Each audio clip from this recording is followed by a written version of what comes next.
सिद्धाणं नमो सिद्धाणं नमो आयर्याणं नमो वज्रायाणं नमो लोये सर्वसाहु।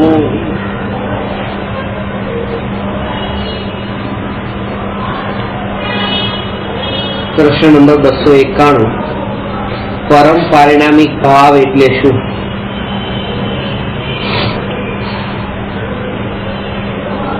જીવના અસાધારણ ભાવને અહીંયા ભાવ કયા છે? અસાધારણનો અર્થ એ છે કે જે જીવમાં જ હોય અને અન્ય દ્રવ્યમાં ન હોય. એટલે ભૂતગલ, ધર્માસ્તિકાય, અધર્માસ્તિકાય, આકાશ અને કાળ આ 5 દ્રવ્યોમાં જે ભાવ નથી અને એકમાત્ર જીવ દ્રવ્યમાં છે એ જીવનો અસાધારણ ભાવ છે.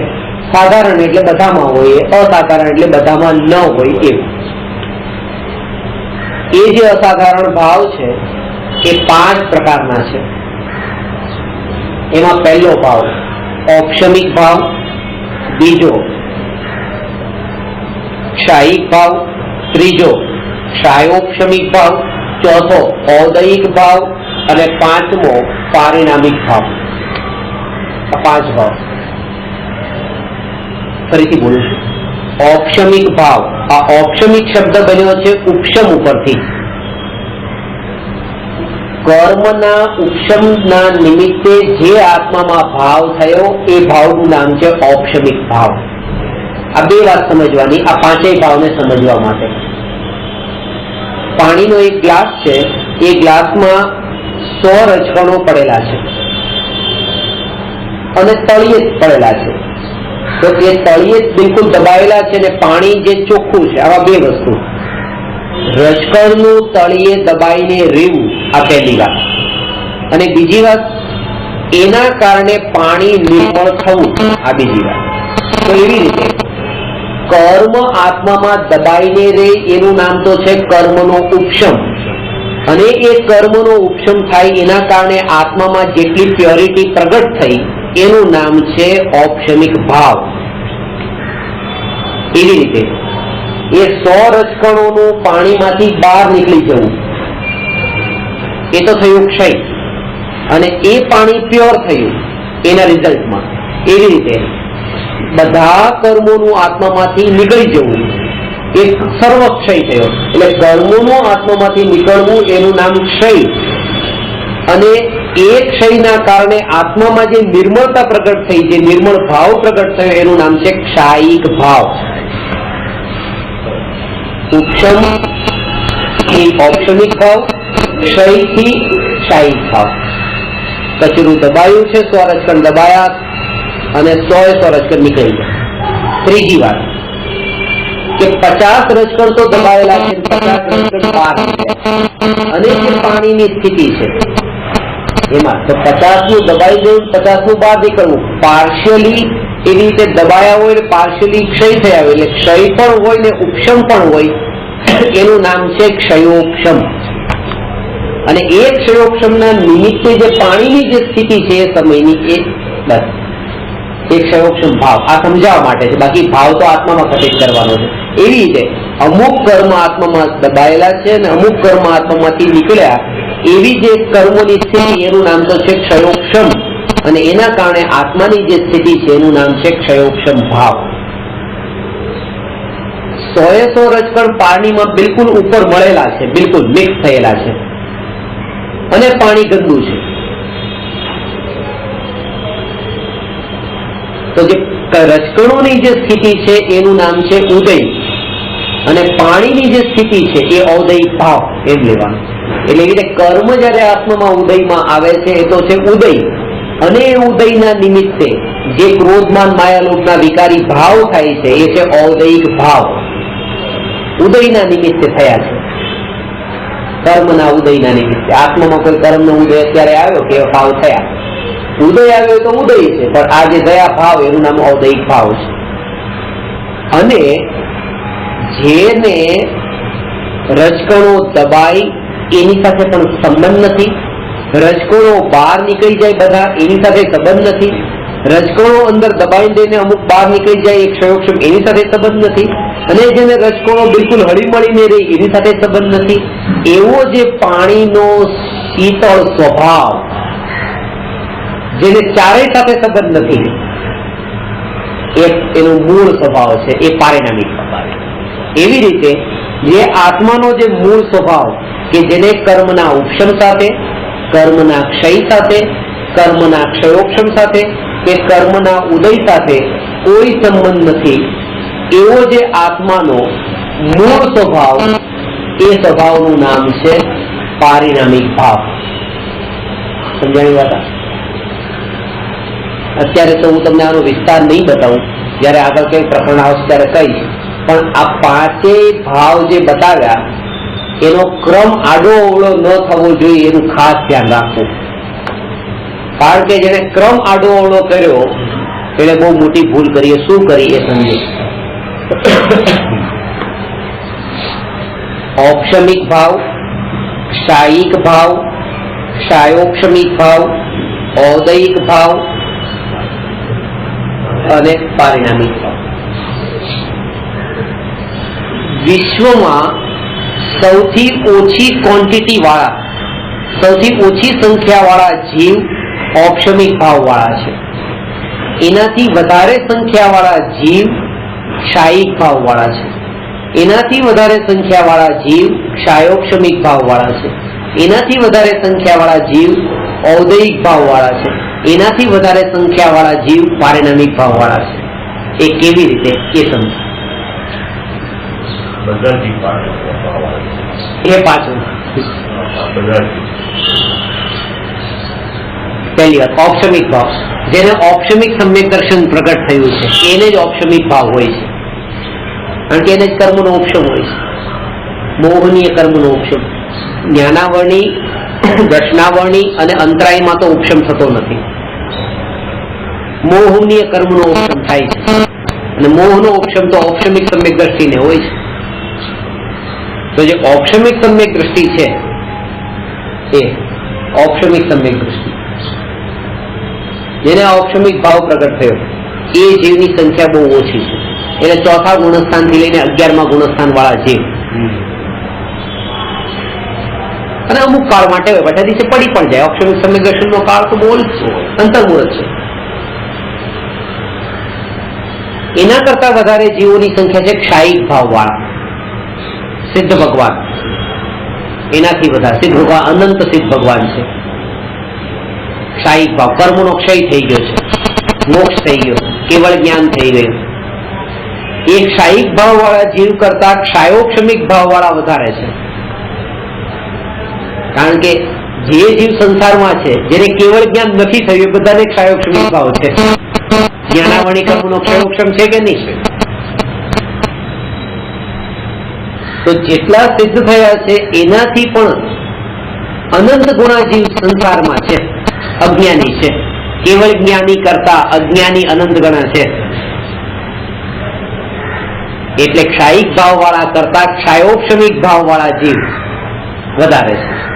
અને ક્ષાયોક્ષમિક ભાવ, ક્ષયોક્ષમ પણ કેટલા ગુણસ્થાન સુધી? 1 થી 12 સુધી. 13મા ગુણસ્થાનમાં તો કેવળ જ્ઞાન થઈ જાય.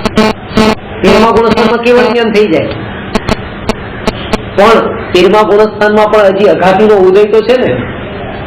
તો 1 થી 14 ગુણસ્થાનમાં ઉદય છે. એટલે ક્ષાયોક્ષમિક ભાવ તો 1 થી 12 ગુણસ્થાનમાં છે, પણ ઔદયિક ભાવ 1 થી 14 ગુણસ્થાનમાં ઘટિત થાય છે. 14મા ગુણસ્થાન સુધી પણ છેલ્લા સમય સુધી ઔદયિક ભાવ છે. કારણ કે કર્મનો ઉદય છે.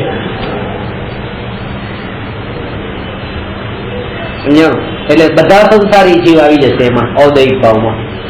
ક્ષાયોક્ષમિક ભાવમાં બધા સંસારી નતા આવતા, કારણ કે કેવળી ભગવાન પણ અરિયન ભગવાન સંસારીમાં આવે, પણ એક ક્ષાયોક્ષમિક ભાવમાં ન આવે. અહીં શરીર છે ને એટલે સંસાર છે.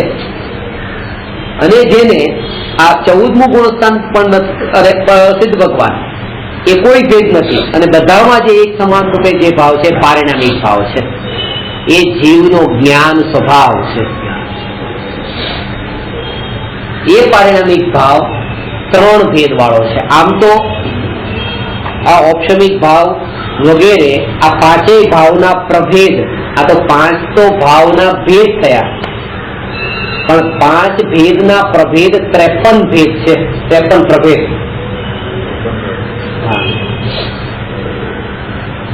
એ છે ઔપશમિક ભાવ, એના 2 પ્રકાર, ક્ષાયિક ભાવ એના 9 પ્રકાર, પછી ઔપશમિક ભાવ એના 18 પ્રકાર, ઔદયિક ભાવના 21 પ્રકાર અને પારિણામિક ભાવના 3 પ્રકાર. આમ કુલ મળીને 53 પ્રકાર થાય છે. એ બધા ડિટેલમાં નથી જતા,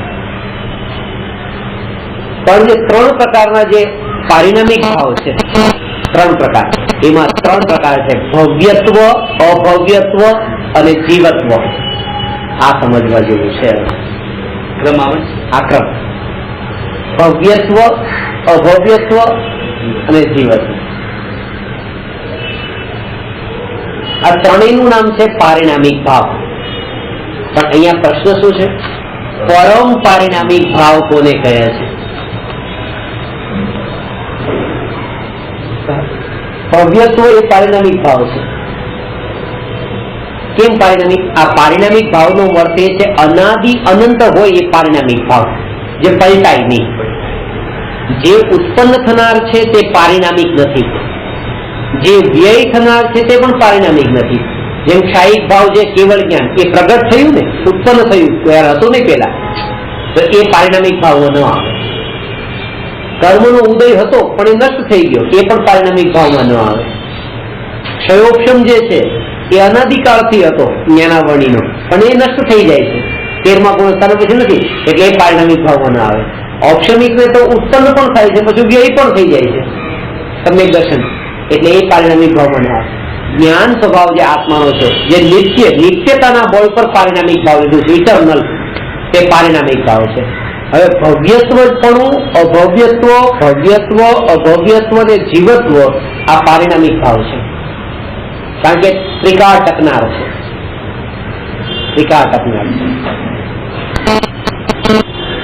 જે જીવ ભવ્યત્વ નામનો પારિણામિક ભાવ એટલે શું? કે જેમાં સમ્યક દર્શન જ્ઞાન ચારિત્ર પ્રગટ કરવાની શક્તિ અંદરમાં જે છે એ ભવ્યત્વ, એનો પારિણામિક ભાવ છે. અને જેનામાં સમ્યક દર્શન જ્ઞાન ચારિત્ર પ્રગટ કરવાની પાત્રતા જ નથી, શક્તિ નથી, એ અભવ્ય. સમજાણી વાત? ભવ્ય ક્યારેય પણ અભવ્ય નહીં બને અને અભવ્ય ક્યારેય ભવ્ય નહીં બને, આ નિયમ છે. ભવ્ય જીવ ક્યારેય પણ મટીને અભવ્ય નથી થતો અને અભવ્ય ક્યારેય મટીને ભવ્ય નથી થતો. એનો અર્થ એ થયો કે અભવ્ય તો અનાદિથી સંસારમાં છે, અનંત કાળ સુધી સંસારમાં જ રહેશે. આ અભવ્ય એ પારિણામિક નો ભેદ છે. આ તમને કીધું ને, ભવ્યત્વ, અભવ્યત્વ અને જીવત્વ. તો આજે અભવ્યત્વ પારિણામિક નો ભેદ નથી. પારિણામિક નો મતલબ એ કે નિત્ય ટકનારો ભાવ.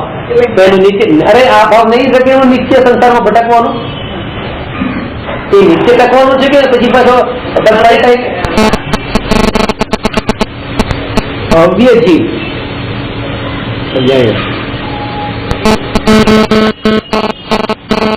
એ નામનો વ્યક્તિ છે જે અભવ્ય છે, બી નામનો વ્યક્તિ ભવ્ય છે. હવે એ જે છે એ ક્યારે પણ ડી નહીં થાય અને ડી ક્યારે પણ એ નહીં થાય. અભવ્યનો અભવ્યમાં એ છે ને આગળ, એટલે અભવ્યનો એ અને ભવ્યમાં બી છે, એટલે ભવ્યનો બી એમ. એટલે એ નામનો અભવ્ય અને બી નામનો ભવ્ય, એ બી નહીં થાય, બી એ ન થાય. ભવ્ય જીવ છે એનામાં અભવ્યપણું નથી, અભવ્ય જીવ છે એનામાં ભવ્યપણું નથી. પણ હવે જે વાત બતાવો છું, પણ ભવ્ય જીવ છે એમાં પણ અને અભવ્ય જીવ છે એમાં પણ જ્ઞાન છે, બેમાં કોમન. એટલે જ્ઞાન જે છે, ત્રીજો જે ભાવ છે ને જીવત્વ, એ જીવત્વ નામનો પારિણામિક ભાવ ભવ્યમાં પણ હોય છે, અભવ્યમાં પણ હોય છે.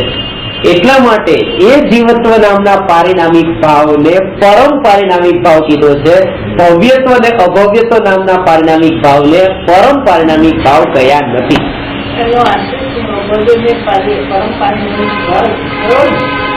હે છે ને? હા છે, પરમપાણી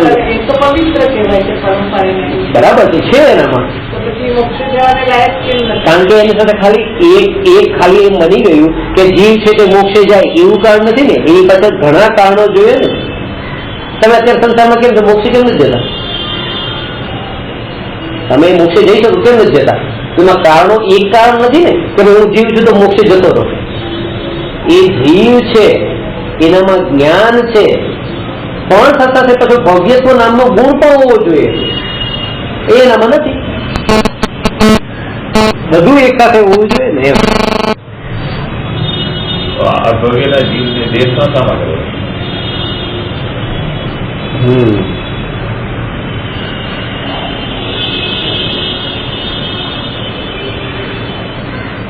આ જીવત્વ નામનો જે ભાવ છે ને, જીવત્વ નામનો ભાવ જ્ઞાન છે. જ્ઞાન તો દેશના તો જ્ઞાનનું નામ છે, તો એ તો એને ભાવ આવે છે, ખાલી અનુભૂતિ નથી અભવ્યત્વ ગુણના કારણે. એટલે આ બંને ગુણનું સ્વરૂપ અલગ અલગ ખબર પડે ને તો એટલો અંદરમાં આનંદ આવે કે આ અભવ્યપણું, અભવ્ય જીવ પણ 4 લબ્ધિ સુધી પહોંચી જાય છે.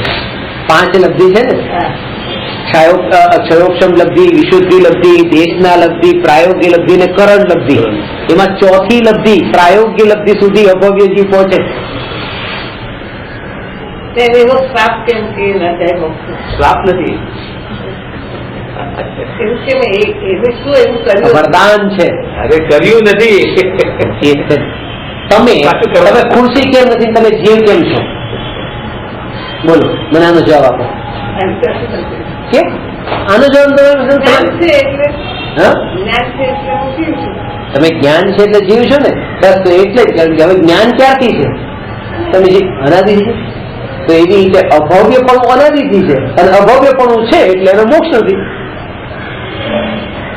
જેવી રીતે પૂતગલ છે એવી રીતે આને પૂતગલ થવાનો શ્રાપ કોણે આપી દીધો? કોઈ નહીં.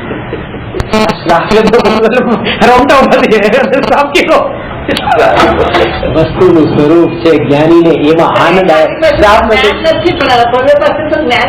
અભવ્યત્વ નામનો ગુણ પણ છે ને પાછો. એ ગુણ છે, અવગુણ નથી. ગુણ તો ગુણ છે, અને ગુણ કીધો વિભાવ નથી, વિભાવ નથી. અને એને પારિણામિક ભાવમાં રાખ્યો છે પાછો. અભવ્યત્વ નામનો પારિણામિક ભાવ. તમે પાછી એ વાત, નિત્યપણાનો જે ભાવ, આમાં સ્પર્શ ગંધ નિત્ય રહેશે કે નહીં? નિત્ય રહેશે કે નહીં? તો નિત્ય રહેવા વાળો ભાવ આમાં સ્પર્શ ગંધ નો છે, તો પછી આનો મોક્ષ કેમ નથી? જ્ઞાન નથી. જ્ઞાન એટલું જ્ઞાન, હવે જ્ઞાન તો તમારામાં છે, તમારો મોક્ષ કેમ નથી? નિકુંજને જ્ઞાન છે કે નહીં? એને મોક્ષ કેમ નથી થતો? હું એ વાત તમને બતાવું છું કે એકલા જ્ઞાનથી તમે મોક્ષ નહીં માનો. જ્ઞાન અને ભવ્યત્વ આ 2 ગુણ સાથે હોય એનો મોક્ષ છે, અને એનો મોક્ષ છે કે મોક્ષે જઈ શકે છે. હા, અને તેનો તો પુરુષાર્થ કરવાને સમર્થ નથી એવો એનામાં ગુણ છે. એનામાં પુરુષાર્થ ન થઈ શકે. એ સાચી નરકે પણ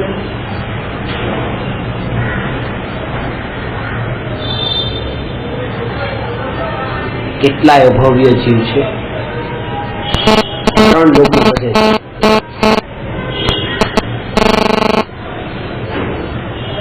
વધે છે.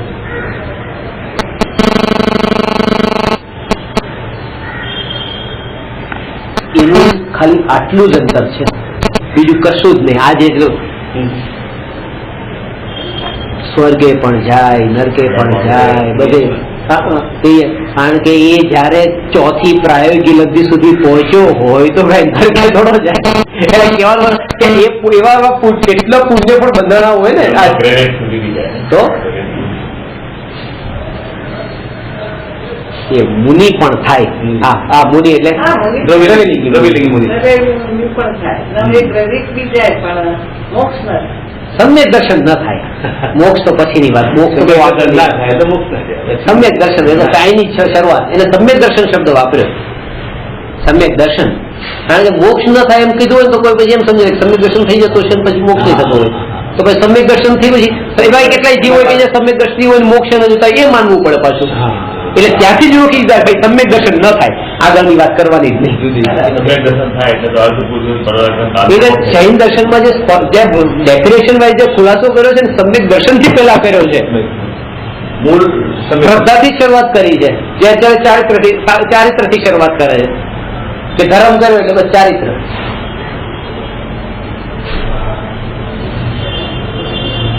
જેમ ડીપલી જતા સમ્યક દર્શન નું મહત્વ ખબર પડે, જેમ જેમ ડીપમાં એમાં કેપેબિલિટી છે પણ એમાં એની માન્યતા નથી. જ્ઞાન તો છે પણ એમાં માન્યતા નથી, એ માનતો નથી, એને માનતો નથી. શ્રદ્ધાની કમી છે, શ્રદ્ધાની કમી છે. સાથે એનો સ્વભાવ જ એવો છે કે એવા જે અતિન્દ્રિય આત્માનું જે અતિન્દ્રિય સ્વરૂપ છે, ઇન્દ્રિયાતીત, એ સ્વરૂપ ઉપર એની દ્રષ્ટિ જ ન જાય. એટલે કે પેલા એને જો 5 ઇન્દ્રિયને મન પણ છે, કશાય ભાવો પાતળા પણ પડ્યા, ગુરુનો ઉપદેશ પણ સાંભળ્યો, એને જીવનમાં અપનાવવા માટેનો અભ્યાસ પણ કર્યો, પ્રેક્ટિસ પણ કરી, પ્રયાસ પણ કર્યો, પણ હવેની જે એની સ્થિતિ આવી કે હવે સાક્ષાત જે જ્ઞાયકની અનુભૂતિ એ એને નથી થતી, ત્યાં સંતોષાઈ જાય છે. આ સંતોષાઈ જાય છે એ જીવો માટે બતાવ્યું, ભવ્ય જીવો માટે, કે તમે જે સંતોષાયા છો અભવ્ય પણ આ જ કામ તો કરી ચૂક્યો છે કેટલી વાર. એટલે આમાં કઈ નવું કઈ નથી કર્યું.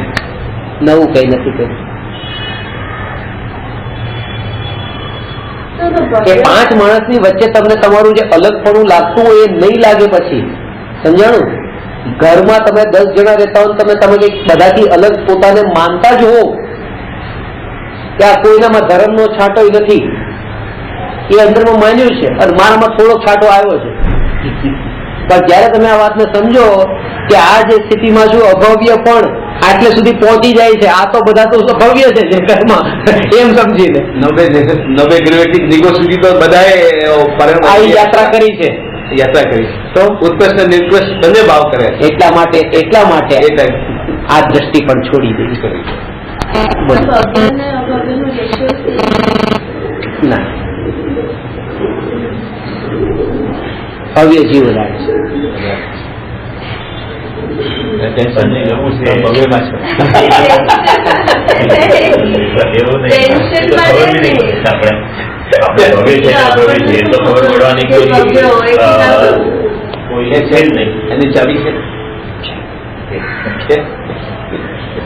એ વાત જે સાંભળતા હોય છે ને, એ વાત સાંભળે એના ઉપરથી ગુરુને તો ખબર પડી જાય છે.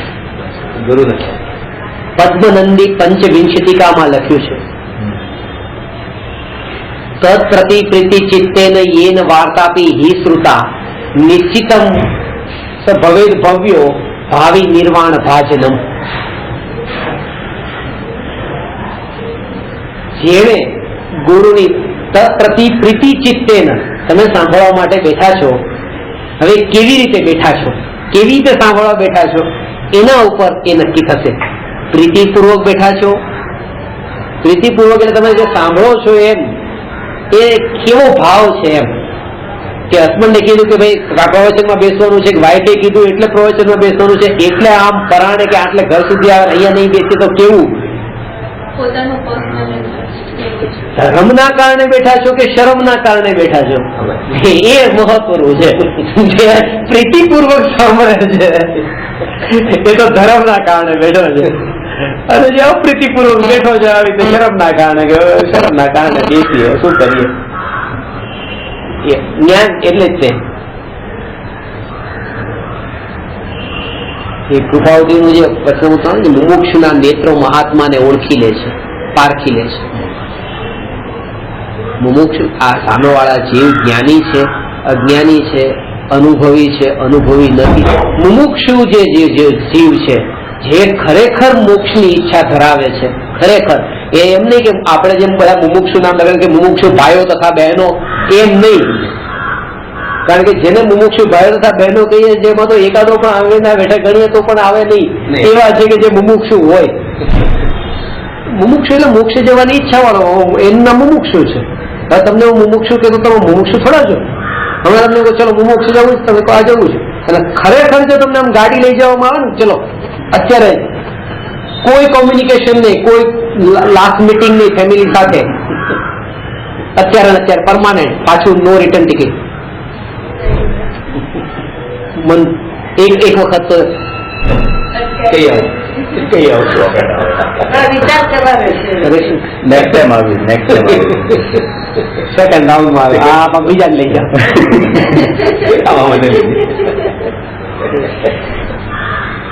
આના માટે હું કહું કે જેને મફતમાં મોક્ષ મળતો હતો કઈ કર્યા વગર, તોય વિચાર કર્યો એ જીવ પુરુષાર્થ કરીને ક્યારે કરશે?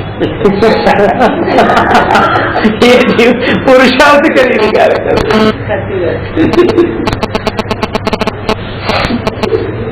અને ખરેખર તો એવું જ છે કે જે મફતમાં મળતો હોય ત્યારે પણ નથી લેતા, એને તો મળતો જ નથી, કારણ કે એ તો એટલો અરુચિ વાળો, ખાલી એ નામ ખાલી છે કે બસ મુમુક્ષુ.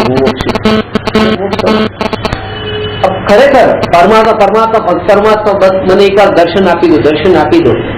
એ દર્શન આપી દો એવો જે ભાવ છે ને અંદરમાં, એ ભાવ ખરેખર એટલા માટે ખરેખર ભાવ છે, કારણ કે પરમાત્મા દર્શન નથી આપવાના એ ભરોસો છે, એટલે જ આ ભાવ છે. નહીં તો આ ભાવ પણ જતો રહે ન રહે. આમાં પણ ઊંડો પરમાત્મા એકવાર પધારો. આ ભાવ છે ને, એ ભાવ એટલા માટે કે નથી જ પધારવાના. જો એકવાર પધારી જાય ને ઘરમાં, કે એક બેડરૂમ ખાલી કરવો પડે પરમાત્મા માટે, તો કે નહીં હવે નહીં પધારો, બહાર જ રહ્યું, મંદિરમાં રહો, જરૂર નથી. આ ખરેખર આપણે પોતે વિચાર કરીએ ને, એકવાર પ્રેક્ટિકલમાં મહાવીર ભગવાન આવે અને આપણા ઘર માટે એક રૂમ જો એમના માટે આપવો પડે, શું એ પરમાત્મા જોઈએ છે પછી આપણે ક્યાં જોવા?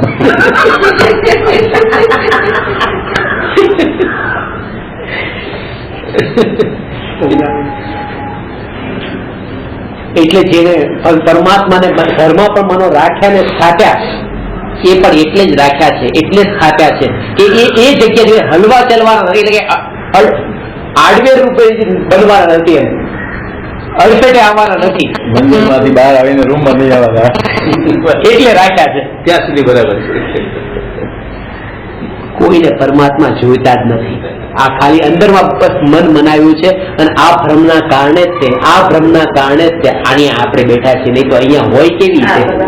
વિચાર કરો ને, સવારે ઉઠતા જે પાણીનું ટીપું મોઢામાં ન નાખે પરમાત્માના દર્શન વગર, એવો જે ભક્તિના ભાવ વાળો જીવ હોય ને અહીંયા હોય કેવી રીતે? જેને આટલો પરમાત્મામાં રુચિ ને પ્રેમનો ભાવ હોય, જે પરમાત્મા વગર આ જીવન, જેનાથી જીવન ચાલે છે, એવું એ તો માને જ છે કે પાણી વગર, આહાર વગર જીવન કેવી રીતે ચાલે? જેને પોતાનું જીવન જેના કારણે માન્યું છે, એ જીવનને છોડવા માટે પણ તૈયાર થઈ જાય, એ પરમાત્માના માટે, તો એ કેમ અહીંયા હોય? કારણ કે એને જોઈતા જ નતા. આ તો બધું બહારમાં એક ભ્રમ હતો કે ભગવાન જોઈએ છે, ભગવાનના દર્શન. હે પ્રભુ, ચાલતા હું પ્રભુ હે ભગવાન. આ જે બોલવા વાળો છે એ બંદી છે.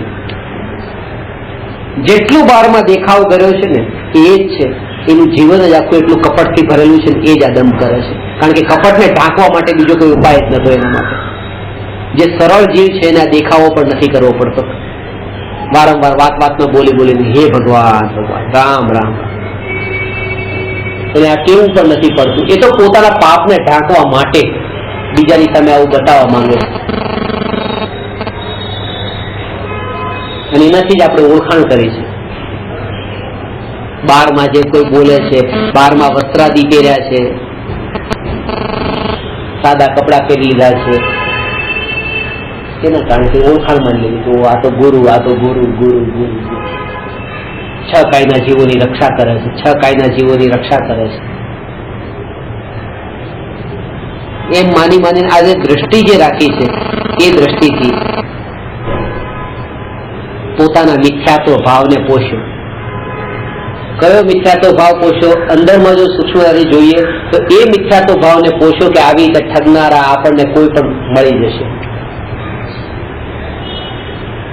ઠગનારા મળી જશે.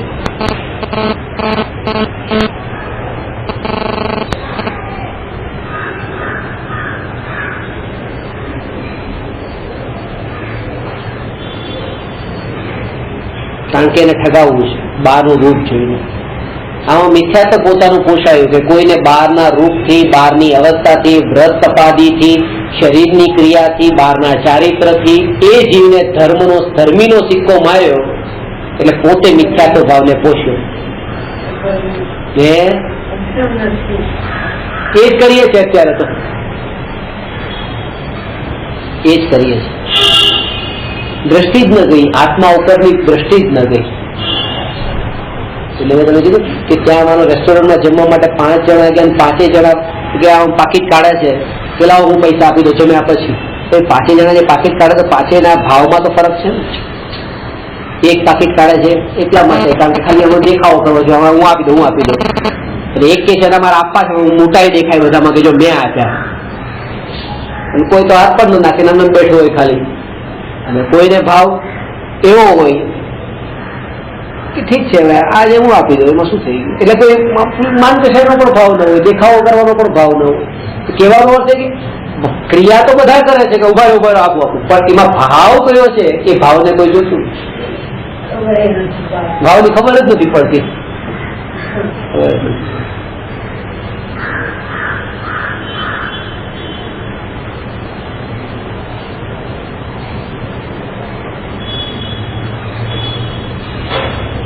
એટલે જેટલી પુણ્યની ક્રિયાઓ, આ જેટલા પણ દાન દેવાય છે, જો પાટિયા ન લાગતા હોત ને દાનના, તો પછી કેટલા દાન દેવાય છે તો વિચાર કરો. જો બોર્ડ ન લાગવાના બંધ થઈ જાય કે કોઈ બોર્ડ નહીં, કોઈ નામનો ખુલાસો નહીં, કોના તરફથી કેટલું દાન, આ તો એટલા માટે નામ પેલા ડબ્બામાં નાખી દો તોય નહીં તૈયાર.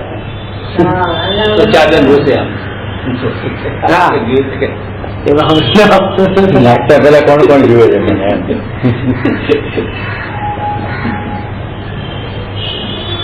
મેલો થયો તો ચોખ્ખું થવાનું છે. ચોખ્ખું થવાનું હોય તો આપણે જે બાથરૂમ છે ચોખ્ખા થવા માટે છે એ બહાર ખુલ્લા મેદાનમાં નથી બનાવતા, ઘરના એક ખૂણામાં બિલકુલ અલગ કરીને બસ કે કોઈ ન જોવે એવી રીતે કરી ચોખ્ખા થઈ જાવ. મેલા થતા ચોખ્ખા થઈ જાય. આ એવું છે, એનું પ્રદર્શન થોડું કરવાનું છે ચોખ્ખા થવાનું કે પાપથી કમાયા હતા, ચોખ્ખા થવાનું. ખુલ્લે આમ બતાવો બરાબર સાફ સાબુનથી સાફ કરો. અને એમાં તર્ક આપ્યા પછી કે ભાઈ એટલા માટે નામ લખાવીએ કે અમારા દીકરાને કાલે એમ થાય કે પપ્પા જો આટલા ધર્મી હતા તો આપણે કંઈક થોડું કરીએ, એમ કરીને કે લાવ આપણે થોડુંક કરીએ, એમને આટલું કર્યું છે એમ કરીને. આ બીજું કશું જ નથી. વંશ પરંપરાથી અનંતાનુબંધી કટાય જ છે કે આમ મેં પૂછ્યું તો આ રીતે કરીને પણ એ પોષી લીધું. કોઈ આમ કે બીજાને ભાવ ન થાય, બીજાને ભાવ થાય, બીજાને પણ ભાવ થાય.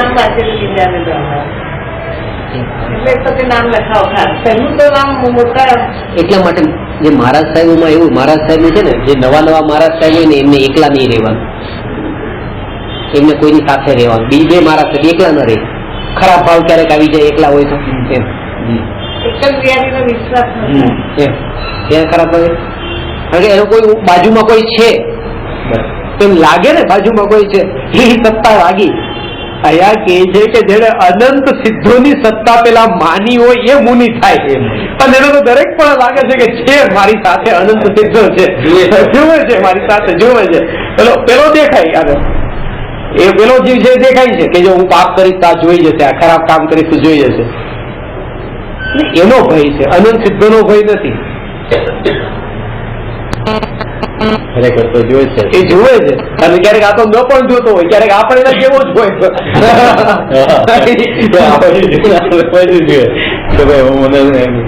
અક્ષર એના જેવો જ હોય, એના જેવો જ હોય. કારણ કે એનાથી ઊંચી દશા વાળો હોય તો આની સાથે થોડો હોય, એનાથી મુખ થોડી પોતે એકલ વિહારી થઈ ગયો હોય.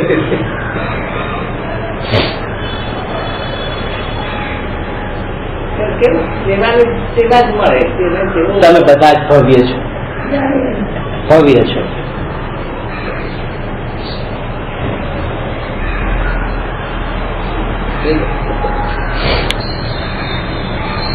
તો આ રીતે પારિણામિક ભાવમાં ભવ્યત્વ, અભવ્યત્વ અને જીવત્વ આ 3 ભેદ બતાવ્યા.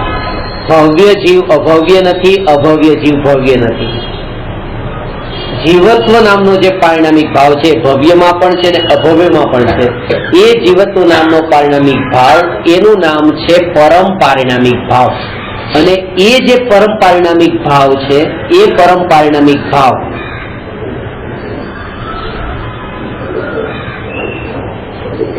એ જેની પાસે છે પદ્મપ્રભ મલધારી દેવે પદ્મનંદી લખી પદ્મસારની ટીકામાં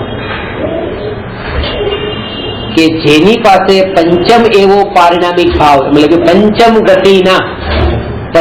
ગતિના જીવને પંચમ પારિણામિક ભાવ હોવાથી પંચમ ગતિની અને પંચમ એવા કેવળ જ્ઞાનની ચિંતા કરવાની જરૂર નથી.